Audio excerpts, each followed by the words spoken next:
사랑하는 우리 주연교회 성도님, 오늘부터 또 다시 전면 비대면으로 온라인으로 이렇게 예배를 드리게 됐습니다. 참으로 안타깝고 어려운 현실이지만 그래도 주님 앞에 예배하는 우리의 마음들은 누구보다 주님께 더 가까이 나와 계신 줄 믿습니다. 각자의 자리에서 최선을 다해 예배의 자리에 집중해 주시고 예배에 방해가 되는 요소들을 지혜롭게 제거하시고 또 예배에 집중하시는 여러분 다 되시기를 소망합니다. 오늘은 대림절 셋째 주일입니다. 대림절은 대강절이라고도 불리는데 영어로 애드벤트라고 합니다. 이게 도래, 오심을 뜻하는 이 라틴어 아드벤투스에서 유래한 단어가 바로 애드벤트, 대림절입니다. 그래서 대림절은 예수님의 오심을 기다리는 그런 절기입니다. 근데 여기에는 두 가지가 포함됩니다. 예수님이 처음에 오셨던 크리스마스의 아기 예수님을 사모하며 기다리는 것도 있고, 또한 언젠가 반드시 다시 오실 예수님을 기다리는 그런 기다림도 여기에 포함이 됩니다. 성탄절 일주일 후에는 해가 바뀌는 새해입니다. 그래서 우리 그리스도인들은 성탄절과 새해를 희망에 찬 기다림으로 맞이하게 되는 거예요. 바로 그 역할을 하는 것이 대림절입니다. 성탄절과 새해를 희망 가운데서 맞이할 수 있도록 잘 준비시키는 절기가 바로 대림절이다, 이렇게 생각하시면 됩니다. 그리고 그 가운데에서 그냥 아무 생각 없이 막연히 기다릴 수 없으니까 집과 교회도 아름답게 장식을 하고 또 성탄 찬양을 부르면서 우리의 마음도 아름답게 장식을 하면서 바로 그렇게 기다리는 것입니다. 사람은 누구나 간절히 기다리는 것이 있죠. 네, 오늘날 젊은 사람들이 제일 기다리고 반가워하는 존재가 누굴까요? 이게 우스갯소리인데 바로 택배 아저씨라고 합니다. 가족이나 반가운 친구가 오랜만에 와도 별로 반가운 표현을 안 하는데 택배 아저씨만 오면 아우 왜 이제 왔어요 하면서 너무 반갑게 맞이한다라는 것이 현대인들의 실상이라고 합니다. 우리의 아이들은 벌써부터 크리스마스 선물을 기대하면서 기다리고 있죠. 자, 그런데 오늘의 현실에서 모든 인류가 공통적으로 간절히 기다리는 것이 있습니다. 그게 뭐겠습니까? 바로 코로나19 종식입니다. 바로 코로나 백신과 치료제입니다. 모든 인류가 지금 현실에서는 이것만큼 간절히 기다리고 있는 것이 또 없어요. 한마디로 회복과 치유를 간절히 기다린다라는 말입니다. 예수님께서 처음 이 땅에 오셨을 때도 그랬습니다. 수많은 사람들이 온갖 질병에 걸려서 신음하고 있었고 악한 영들에게 시달리고 있었습니다. 그래서 예수님의 짧은 3년간의 공생애가 무척 바쁜 일정 속에 진행이 됐어요. 마침 요즘 우리 의료진들과 같아요. 쉴 틈 없이 이어지는 그런 치유 사역으로 가득합니다. 마태복음 8장을 보셔도 이 마태복음 8장 전체가 병치유 이야기로 가득합니다. 나병 환자를 고쳐주시고 군대 귀신 들린 자를 고쳐주시고 또 백부장의 믿음에 깜짝 놀라시면서 원격 치유 리모컨도 눌러주시고, 그리고 오늘의 본문도 바로 치유 이야기입니다. 예수님께서 베드로의 집으로 가셨어요. 아마도 정신없던 하루의 일정을 다 끝마치고 이제는 좀 편히 쉬시려고 제 수제자의 집에 가셨을 겁니다. 그런데 거기 가서도 그냥 편히 쉴 형편이 못 되는 거예요. 그 집안에 누가 있었습니까? 베드로의 장모님이 계셨는데 하필 열병으로 지금 알아 누워 있는 거예요. 이분이 원래부터 오랜 기간 열병을 알아 누워 있었던 것은 아닙니다. 원문의 동사를 분석해서 볼 때 하필 그때에 갑자기 심한 고열 증세로 알아 눕게 된 것이죠. 갑자기 고열 증세가 있다라는 것은 당시의 의학 수준에서 이게 위험한 일이에요. 생명의 위협까지 크게 받을 수 있는 위험 상황입니다. 자, 이 장면을 보신 예수님이 어떻게 하십니까? 바로 그 열병을 고쳐주십니다. 당신을 따르는 제자들의 가족들도 우리 예수님이 아주 소중하게 생각하신다라는 그런 얘기입니다. 오히려 우리는 좀 그럴 소홀히 할 때가 있죠. 예수님을 믿는다고 하면서 교회 일한다고 바빠서 가족들을 좀 등한시할 때가 있지 않습니까? 과거에 좀 그런 일들이 많았지 않습니까? 신앙의 열정이 너무 넘쳐서 우리 가족들 다 팽개치다시피 하면서 교회 일만 하고 그러다가 문제가 발생하고 많이 그랬습니다. 지금도 이단들은 그렇게 합니다. 신천지 보시면 다 가정 파괴로 막 문제가 심각하고 그렇지 않습니까? 그런데 우리 예수님은 전혀 그런 분이 아니십니다. 하나님 나라 위에서 열심히 헌신하는 그 사역자의 그 가족들, 그들에게 정말 관심이 많으신 분이 바로 우리 예수님이에요. 그래서 베드로의 장모를 고쳐주셔서 사위 사랑이 듬뿍 넘쳐나게 하시고 또 베드로가 더 사역을 힘있게 감당할 수 있도록 이게 또 뒤에서 도와주신 것입니다. 그러니 우리도 가족의 복지와 행복을 위해서 많이 노력해야 합니다. 그래야 우리가 더 행복하고 안정적으로 즐겁게 교회 사역을 더 잘 감당할 수가 있는 거예요. 자, 우리 15절 말씀 보시겠습니다. 그의 손을 만지시니 열병이 떠나가고 여인이 일어나서 예수께 수종들더라. 아멘. 자, 베드로의 장모는 열병이 많이 심각해서 죽을 수도 있는 상황이었어요. 근데 예수님이 가셔서 그의 손을 딱 잡아주시니까, 만져주니까 바로 그 순간 열이 싹 내립니다. 씻은 듯이 열병이 낫게 되는 것이죠. 오늘날 사람들을 보면 이런 생각이 듭니다. 모두들 고열로 펄펄 끓고 있는 것 같아요. 다들 엄청 뜨거워요. 물론 좋은 뜨거움, 좋은 방향의 그런 열정도 있지요. 그런데 그렇지 않은 그 고열이 더 많아 보입니다. 죄악의 열, 야망의 열, 그리고 탐욕과 쾌락을 추구하는 잘못된 욕망의 열들로 현대인들이 펄펄 끓고 있습니다. 이 다들 심각한 열병을 앓고 있는 거예요. 죄 짓는 길로 열심히 달려가고 있는데 멈출 줄도 모르고 식힐 줄도 몰라요. 오히려 점점 더 뜨거워지고 달아올라서 그게 사람들을 삼켜버리고 죽게 만듭니다. 현대인들의 열병, 바로 이런 것이라 생각합니다. 어떻게 해야 할까요? 예수님이 그 손을 잡아주셔야만 합니다. 그러면 열이 내리고 병이 나을 수 있습니다. 그 근거가 17절 말씀에 있습니다. 17절 보시면 이는 선지자 이사야를 통하여 하신 말씀에 우리의 연약한 것을 친히 담당하시고 병을 짊어지셨도다 함을 이루려 하심이더라. 아멘. 여러분 무슨 말씀입니까?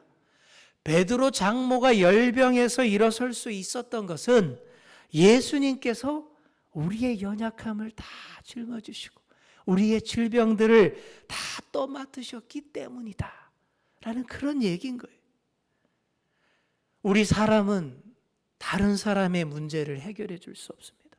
어떤 사람도 다른 사람의 문제를 완벽하게 해결해 줄 수가 없어요.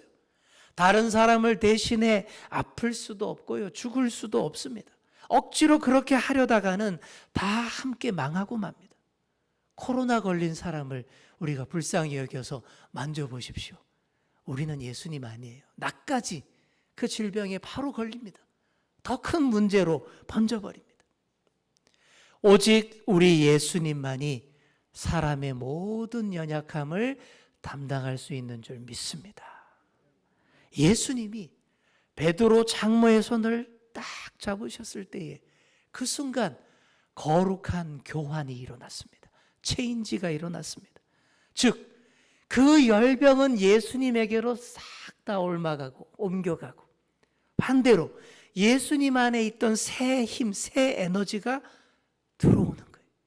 열병은 가져가시고 새 힘을 쥐어주셨다라는 얘기입니다. 그래서 바로 일어나서 예수님 일행을 대접할 수 있었습니다. 이렇게 예수님은 우리의 문제들을 다 가져가시고 대신 우리 안에 새로운 삶을 주시는 분입니다. 그러니 어떻게 하든 우리 주님의 손을 붙들어야 합니다. 주님이 내 손을 잡아주시기를 팔 벌려 간절히 사모하시는 그런 여러분 다 되시기를 바랍니다. 방금 전까지 고열로 꼼짝 못하고 다 죽어가던 사람이 순식간에 열이 내리고 기운이 돌아오게 되니까 그 집안에 갑자기 활력이 넘치게 됩니다. 방금 다 죽어가던 사람이 벌떡 일어나서 손님들을 맞이하고 음식을 막 만들어서 대접하고 바쁘게 움직입니다. 당연히 말도 많아졌을 거예요. 만든 음식을 하나씩 내올 때마다 예수님에게 감사하다는 말 수도 없이 했을 거예요. 그리고 우리 사위 잘 부탁해요. 이것도 잊지 않았을 겁니다. 여러분, 이게 다 내가 나았다라는 표시입니다. 그러지 않고 그냥 꼼짝 안 하고 누워가지고 좀 더 안정을 더 취할게요. 이러지 않고 내가 다 나았다라는 것을 확실하게 보여주고 낫게 해준 일에 감사를 표현하는 모습이 이렇게 활기찬 움직임으로 보여주는 것입니다. 사랑하는 성도 여러분, 은혜를 받았으면 움직여야 합니다. 우리 한번 따라해 보겠습니다. 은혜 받았으면 움직입시다. 그래요. 기다렸던 일이 이루어지면 즉시 일어나서 표현을 해야 합니다. 감사 찬양을 드리고 내가 할 수 있는 것으로 헌신하고 섬겨야 합니다. 베드로의 장모는 그렇게 했다라는 거예요. 베드로 장모의 치유 이야기는 이와 같습니다. 자, 그리고 다음으로 어떤 일이 벌어집니까? 16절을 보시면 저물매 사람들이 귀신 들린 자를 많이 데리고 예수께 오거늘 예수께서 말씀으로 귀신들을 쫓아내시고 병든 자들을 다 고치시니. 아멘. 자, 예수님께서 베드로 장모의 열병을 가져가시고 새 힘을 주신 그날이 저물었습니다. 그날 저물 무렵의 풍경이 이와 같아요. 조명이 좋지 않았던 시절에 해가 넘어가는 시간은 모두에게 두렵고 또 위험한 그런 시간입니다. 바로 그런 시각에 오히려 더 많은 사람들이 몰려와서 베드로의 집 앞에 운전성시를 이루었다라는 거예요. 이 장면이 상징하는 바가 있습니다. 이 장면은 온 세계가 사망과 죄의 세력에 갇혀서 심히 어둡다라는 것을 보여주는 거예요. 갈급한 영혼들이 그 어둠을 헤매면서 몰려오는 그 시절이다라는 그런 의미예요. 왜 사람들이 그 어두운 시각에 몰려왔겠습니까? 육체적, 정신적인 어두움과 연약함 때문에 거기에 올 수밖에 없는 거예요. 연약하고 하자 많은 사람들이 계속 예수님을 찾고 부르고 간절히 기다리는 겁니다. 이게 꼭 그래요. 코로나19 검사받기 위해서 선별진료소가 차려진 것과 같습니다. 그 앞에 줄을 쫙 서는 그런 장면과 대비해서 볼 수 있습니다. 예나 지금이나 고쳐주어야 할 일이 넘쳐납니다. 여러분, 지금도 난리가 아니잖아요. 요 며칠 새 보십시오. 확진자가 1000명 가까이 지금 나오고 있는 상황입니다. 그러니 정말 간절하게 회복과 치유를 갈망하는 시절이 바로 지금 이 시절이에요. 또한 육신의 질병만이 아닙니다. 우리의 몸과 마음도 치유받기를 원하고 우리의 정치, 사회, 경제, 문화, 이 사회 구조까지도 다 고침받기를 간절히 갈급해하고 원하고 그래서 몰려오는 그 시절이 바로 우리의 시절입니다. 재미난 이야기 하나 해드리겠습니다. 전에 있었던 어느 교회 권사님에게서 들은 얘기입니다. 이 권사님이 교구 담당 목사님을 모시고 병원 신방을 가게 됐습니다.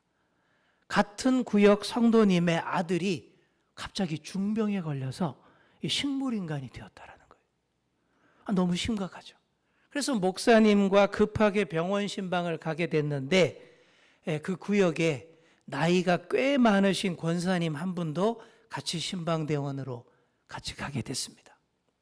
자, 그런데 이 나이 많은 권사님이 병실에 들어가서 그 환자 어머님을 위로한다면서 하는 말이 이 식물인간이라는 말이 단어가 생각이 안 나가지고 이렇게 말했다라는 거예요. 아유, 어쩌다 아드님이 야채인간이 되셨어요 그래? 난리가 난 거예요. 그 순간부터 신방을 제대로 할 수가 없었답니다. 상황은 너무 심각한데 이 그놈의 야채인간 단어가 자꾸 생각이 나가지고 웃음을 참느라 겨우겨우 신방을 마칠 수 있었다라는 거예요. 신방을 다 마치고 주차장에 내려와서 다 같이 한참을 웃었다라는 그런 얘기를 들었습니다. 여러분, 사람이 다 이래요. 육신의 질병도 문제지만 아무리 총명한 사람이라 해도 세월 앞에서는 어쩔 수 없습니다. 나이 많이 드시면 모든 것들이 다 어두워지고 생각도 안 나고 단어도 어휘도 생각 안 나서 엉뚱한 말 하게 되어 있습니다. 이게 하자마는 우리네 인생의 모습인 거예요. 어느 누구를 보고 웃을 것 없습니다. 우리가 다 똑같은 하자마는 인생임을 알아야 합니다. 그래야 우리의 연약함을 짊어지시고 다 감당해 주실 그분의 손길이 내게도 와서 닿을 수 있습니다. 우리가 워낙 하자가 많은 인생들인지라. 그래서 그날 베드로 집 앞에도 선별진료소가 차려지고 응급치료센터가 세워진 것입니다. 그리고 그 피곤한 시간에도 예수님이 나오셔서 밤 늦게까지 열일하셨습니다. 귀신들을 쫓아내고 병든 자들 일일이 다 고치셨습니다. 귀신을 쫓아내셨다라는 말은 이 악한 영들을 쫓아내셨다라는 말입니다. 사람이 악한 영들에게 점령당하면 정신부터 무너지고 자기 몸과 마음까지 다 망가집니다. 그리고 주변 사람들까지 다 힘들게 해요. 또 육신의 질병도 따라오게 되어 있습니다. 악한 영들에 들리는 사람들도 보면 그냥 건강한 사람에게 오지 않아요. 문제가 많았거나 가정폭력에 시달렸거나 분노와 증오가 가득 찬 그 인생 가운데 이 악한 것들이 또 들어오는 거예요. 다 같이 가는 거예요. 예수님이 이런 사람들을 집중적으로 고쳐주셨습니다. 고친다라는 말을 다른 말로 표현하면 원상복구라고 할 수 있습니다. 우리의 원래 모습을 찾게 해준다라는 그런 말이죠. 예수님이 주로 하시는 일이 이런 일입니다. 우리 손을 잡아주시면서 우리 안에 잘못된 그 고열을 시켜주십니다. 내 안에 악한 영들도 몰아내시고 내 안에 어두움도 몰아내십니다. 그리고는 생명의 능력을 새롭게 불어넣어 주시는 거예요. 이렇게 우리를 원상복구시키는 것이 예수님의 치유입니다. 그리고 이렇게 우리를 원상복구시키면서 예수님께서 우리의 연약함과 질병을 친히 다 담당하시고 대신 다 짊어지시는 그 방법으로 원상복구를 시켜주시는 것입니다. 우리 17절 말씀을 다시 보시겠습니다. 우리 다 함께 17절 읽겠습니다. 시작. 이는 선지자 이사야를 통하여 하신 말씀에 우리의 연약한 것을 친히 담당하시고 병을 짊어지셨도다 함을 이루려 하심이더라. 아멘. 그러니 예수님이 십자가 지실 때까지는 편히 쉬실 날이 없었던 거예요. 너무나 많은 사람들의 죄악과 연약함을 친히 다 떠맡으셨기 때문입니다. 사랑하는 성도 여러분, 친히 다 담당하시고 짊어지시는 그분께 우리의 연약함과 문제들을 다 맡겨드리시는 여러분 되시기 바랍니다. 그러려고 우리 예수님이 오신 것이고 또 오시는 것입니다. 그러한 주님을 우리가 바라고 기다림이 마땅합니다. 이번 대림절은 엉뚱한 것을 자꾸 바라고 기다리다가 열이 뻗쳐서 고열로 그렇게 시달리는 그런 게 아니라 진짜로 우리가 기다려야 할 바로 그분을 잘 잘 대망하고 기다리는 그런 절기 되시기를 소망합니다. 무엇보다 주님이 먼저 우리를 기다리신다는 사실 꼭 기억하시기 바랍니다. 우리는 우리가 주님을 그냥 기다린다라고 이렇게 쉽게 생각하는데 그렇지 않아요. 주님이 먼저 우리를 기다리셨기 때문에 우리가 그 주님의 품으로 돌아갈 수가 있는 거예요. 우리를 더 많이 사랑하시고 항상 나보다 먼저 나를 찾아주시는 그 주님이 먼저 기다리시는 것입니다. 우리 예수님이야말로 이 기다림의 능력이 있는 분입니다. 기다림의 능력, 이게 중요한 거예요. 또한 이 기다림의 능력을 우리에게도 주시는 분이십니다. 수준 있는 사람, 훌륭한 사람은 잘 기다릴 줄 아는 사람이에요. 그러니 우리도 기다림의 능력을 잘 사용해야 합니다. 더 오래, 더 많이 사랑하고 더 오래 기다려줄 줄 아는 사람이 돼야 합니다. 그래야 이 어두운 세상을 다시 밝힐 수가 있습니다. 예수님을 잘 기다리는 우리가 절망으로 지치고 좋은 소식을 기다리는 이 세상 모든 민족에게도 좋은 소식들을 전해줄 수 있는 그런 역할을 감당할 수 있는 것입니다. 우리 민족을 옛날부터 배달의 민족이라고 불렀습니다. 배달의 민족은 무슨 말이냐 하면 이 배달이라는 말이 밝은 산이라는 그런 뜻이에요. 그래서 우리 민족이 아주 높고 수준이 있고 밝은 민족이다 라는 뜻에서 배달의 민족이라고 불렀습니다. 그런데 요즘은 이 말을 전혀 다른 의미로 사용하고 있어요. 무슨 말인지 다 아시죠? 우리나라의 배달 서비스가 워낙 발달해서 언제든 어디든 신속하고 정확하고 안전하게 다 배달해 줄 수 있다라는 의미로 우리를 배달의 민족이라고 요즘은 부릅니다. 그런데 이런 높은 배달 수준이 지금도 그리고 앞으로 전 세계 사람들을 섬기는 일에 크게 쓰임받을 수 있다고 합니다. 배달 사고 많이 나잖아요. 얼마 전에도 일본 배가 하와이 앞바다에서 이렇게 컨테이너 수백 개 떨어뜨리고 오염시키고 그랬지 않습니까? 배달 사고죠. 그런데 얼마 전 뉴스를 봤는데 요즘 우리나라의 선박 운송 기술 능력과 항공 운송 능력이 세계 최고라고 합니다. 그래서 세계 어떤 나라도 할 수 없는 안전한 운송 능력으로 코로나 백신과 치료제를 최상의 상태로 냉동 보관한 상태로 배달해 줄 수 있다라고. 우리나라가 그걸 확실하게 할 수 있다라고 얘기를 하는 거예요. 그러니 세계가 우리를 부른다라는 겁니다. 회복과 치유를 간절히 기다리는 나라마다 우리의 배달 서비스를 간절히 바란다라는 것이죠. 그러니까 심지어 이런 말까지 하더라고요. 이제는 산타클로스도 성탄 선물 배달은 우리한테 맡긴다라는 그런 얘기입니다. 대한민국 사람으로서 기분이 참 좋고 어깨가 잔뜩 치솟습니다. 이런 걸 국뽕이라고 합니다. 어깨에 뽕이 잔뜩 들어갔다라는 것이죠. 이런 자부심도 가지면서 특별히 우리 그리스도인들이 더 잘해야 합니다. 하나님 나라 백성인 우리가 특별하게 배달 서비스를 감당해야 할 부분이 있습니다. 열병에 시달리며 악한 영들로 힘겨워하며 회복과 치유를 간절히 기다리는 세상을 향해 천국 복음을 잘 배달해 주어야 합니다. 예수 그리스도께서 우리의 연약함과 질병을 다 맡으시고 다 감당해 주신다는 그 최고의 성탄 선물, 최고의 새해 선물도 우리가 확실하게 배달해 주어야 합니다.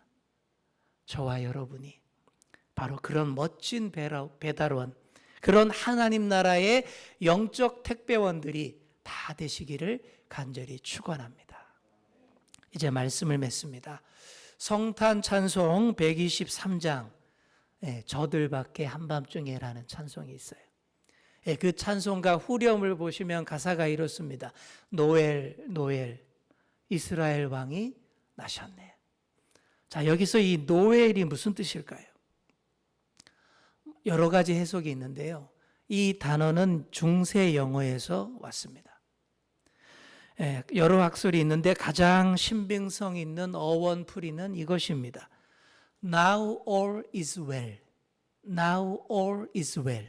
이제는 모든 것이 좋아질 거예요. 바로 이 말을 줄여서 축약해서 노웰로 이렇게 쓰게 되었다라는 해석입니다. 사랑하는 성도 여러분, 우리의 연약함과 질병을 다 짊어지시는 그리스도께서 우리 곁에 오시면 모든 것이 다 노웰이 될 줄 믿습니다. Now all is well. 이제 모든 것이 좋아질 줄 믿습니다. 그래서 우리 예수님이 성탄의 주인공으로 성탄의 최고 선물로 오시는 것입니다.